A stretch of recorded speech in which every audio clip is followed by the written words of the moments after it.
Salut à tous et bienvenue sur Business Africa, la chaîne de l'intelligence décisionnelle. Ici, nous parlons de rentabilité, de business intelligence, d'intelligence artificielle et intelligence économique, sans parler de politique. Tu veux savoir en combien de temps ton investissement sera rentable? Aujourd'hui, nous allons parler d'un indicateur simple mais puissant, le délai de récupération des capitaux que tu investis, encore appelé en anglais payback period.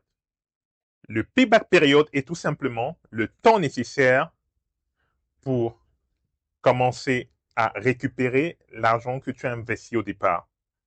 En d'autres termes, à partir de quel moment l'investissement que tu fais commence à te rapporter de l'argent.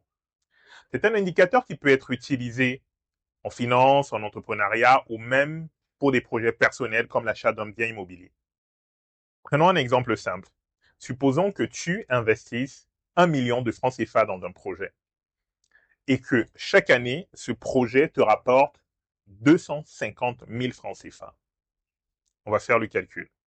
1 million divisé par 250 000 égale 4. On dit que ton payback période est de 4. Le délai de récupération du capital que tu investis est de 4 années. Ça veut dire qu'au bout de 4 ans, tu auras récupéré ton investissement initial. Mais attention, dans la vraie vie, les gains ne sont pas toujours constants.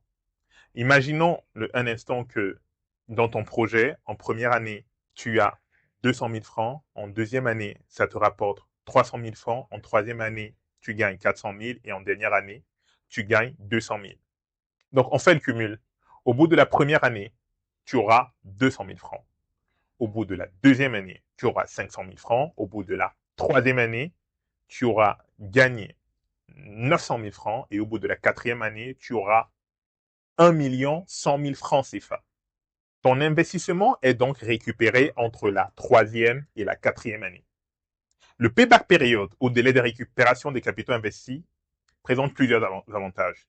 D'abord, il est simple à comprendre, il est facile à calculer et il peut être utile pour pouvoir comparer différents projets.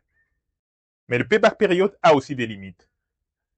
D'abord, il ne prend pas en compte les gains qui seront effectués une fois que les capitaux seront récupérés.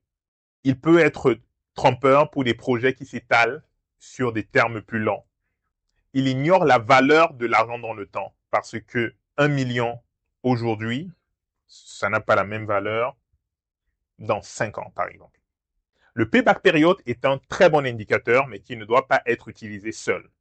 Pour une analyse plus complète, vous pouvez l'utiliser par exemple avec d'autres indicateurs tels que la valeur actuelle nette que nous pourrons voir dans une future vidéo.